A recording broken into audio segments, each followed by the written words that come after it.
So I'm starting this vlog slightly differently than I typically do, just because I don't know how much I'm going to be able to actually vlog at the venue. But as you can tell from the title, I'm taking you along to the London Book Fair in this video. I'm going there for work. I'm a non-fiction publisher. My job is basically to buy foreign rights. So I look at different publishing houses and their publications, and I look at what kind of books are interesting to add to our program. So that is why I'm going. The London Book Fair is probably one of the biggest book fairs in at least Europe. There is also the Frankfurt Book Fair. You also have one in Bologna, which is for children's books exclusively. I thought I would take you along and show you what it looks like to be a non-fiction publisher buying rights at the London Book Fair. I'm also very excited because one of the guests at the fair this year is Taylor Jenkins Reid, and if you don't know who that is, she wrote The Seven Husbands of Evelyn, Hugo, Daisy Jones and the Six, Malibu Rising. Like, she's probably one of my favorite authors right now, so I'm really excited. Maybe I get to sneak in some clips of her at the fair as well. So let's go to London.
As you may be able to tell from my previous clip, I already had a full day at the London Book Fair. We actually arrived here last night. Straight after work, we took the Eurostar to London. Although basically everything that could go wrong went wrong. The train that we took to Brussels to take the Eurostar was delayed. It just kind of stopped moving for 30 minutes, which resulted in us missing our train. So we rebooked it to a later train, which was like an hour later. But that one was also delayed by 30 minutes. So we ended up, I think the added travel time was like 1.5 to 2 hours. So we got into London quite late last night. I did end up going for a walk around the neighborhood with a colleague of mine, and we also had some wine at a bar. But yeah, today was the first full day at the London Book Fair. Really fun, although it's really busy this time around. I don't know what is different. I'm also very sad to say, I regret to inform you, I unfortunately was not able to see Taylor Jenkins Reid. The line to get into the main stage was astronomically long, and I only had like 30 minutes in between meetings to be able to see her. So I was unfortunately I just gave up. I said, it's not meant to be. I had a full day of meetings. I think I had around like 10 people to meet at the fair. I had a lot of conversations. I'm quite tired though. Currently at the hotel room. I would give you like a tour, but it's like the most British hotel room you could ever imagine. Like, it's very classic and very kind of outdated, but it does the job. Later tonight we're going to an Indian place because London is known for their Indian cuisine. Maybe we'll hit up a bar, but yeah. That was the first day at the London Book Fair. Hopefully I'll catch you tomorrow with some more footage.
finally have some time for myself. I don't know how well you're going to be able to hear me, but I'm currently having some lunch, some wraps, while I have like a 30-minute break between meetings.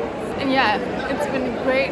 Currently at the children's books stand, I have like maybe I have 1, 2, 3, 4, 5, 6, 7 more meetings, and then the day is over. I need to take the Eurostar back with my colleagues. Hope you'll enjoy some of my impressions and atmospheric videos, and talk to you later.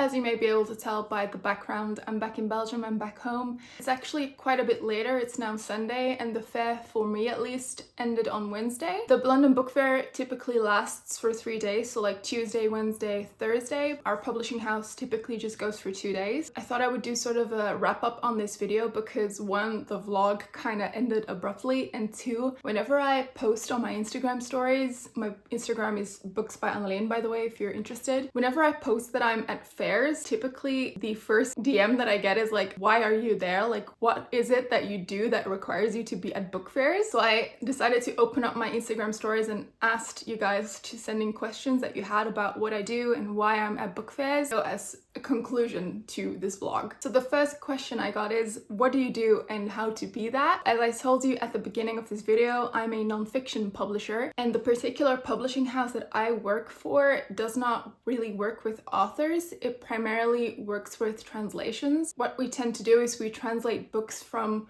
foreign publishers, that could be from English, French, Swedish, all kinds of languages, and we publish them in Dutch. The point of what I do is I kind of scope out what kind of books that we could potentially publish. So my job requires me to kind of establish relationships with foreign publishing houses. So I meet up with them at fairs, I email them regularly, I talk with them regularly, and I see what they have published or are going to publish and check if it is something that would be applicable to the Dutch market. I check if there's subjects that might be interesting, if there are any particular trends that also work for our market. Once we found a book that works for us and we would like to buy the foreign rights, it is up to me to negotiate the contract, the royalty terms, the advance, everything like that. I will also give the go-ahead to get the book translated and eventually published. If you look at making a book as like a timeline, and the start is like conceptualizing the idea for the book, coming up with the concept, and the final end of the timeline is the final product in your hands.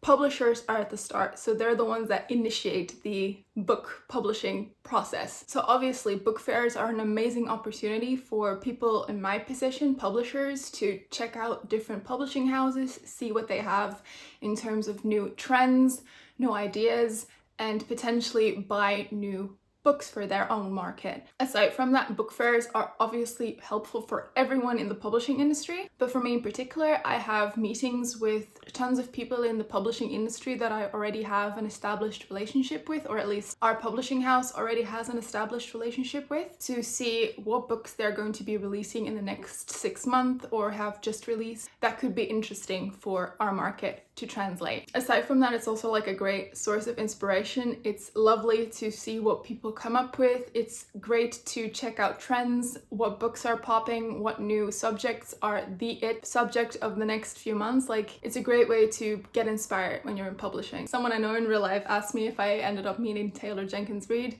Like I said in the vlog, sadly I did not. If I had known that she was coming, I would have probably tried to like schedule my meetings slightly differently. But on the other hand, I also have to try and get the most out of the 2 days I'm at the fairs. I cannot really justify leaving like a 2-hour gap in my schedule just to be able to meet Taylor Jenkins Reid. Like, maybe I'll meet her some other day, but no, I did not end up meeting Taylor Jenkins Reid. Then someone asked me, what's the best book fair to go to? I've only been to 2 different book fairs, the London Book Fair and the Frankfurt Book Fair. My colleagues over at the children's books also go to Bologna, which is also around the same time as London Book Fair. It's like in April this year around. I think the most prestigious and the largest book fair still in the world, if I'm not mistaken, is the Frankfurt Book Fair. In my video, you saw clips of the London Book Fair and the hall that I'm in. It's very large, right? The Frankfurt Book Fair is that multiplied by at least 3 or 4 times. Like, it is actually massive, and every hall has different levels, so you've not even scratched the surface. Like, the London Book Fair is tiny in comparison to the Frankfurt Book Fair, and every hall is also a different territory. So you have like the UK hall, you have the French hall, you have the Arabian hall, like you have an Asian hall. Like, it's massive, it's huge. So in my opinion, if you want to go to a book fair, I would highly recommend the Frankfurt Book Fair. Obviously the London, Frankfurt and Bologna book fairs are very Western. There's obviously tons of other book fairs all across the globe. Pretty much every single publishing house will be going to Frankfurt if they're somewhat serious about the industry. Yeah, I think the Frankfurt Book Fair would probably be your best bet to go to if you're at all interested in getting into publishing. Then lastly, I got a ton of questions how I got into publishing and if it is hard to get into publishing. I think I might do like a completely separate video on this because I feel like there's a lot to say about the publishing industry and how to get into it.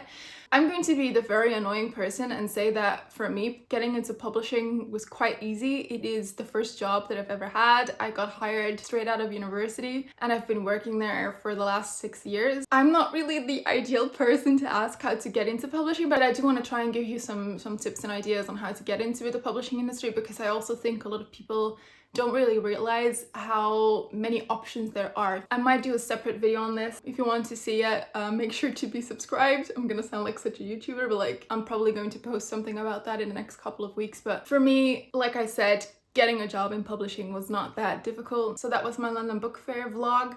I might do this again for the Frankfurt Book Fair later this year. I had a lot of fun. In any case, thank you for watching and I'll catch you next time. Bye!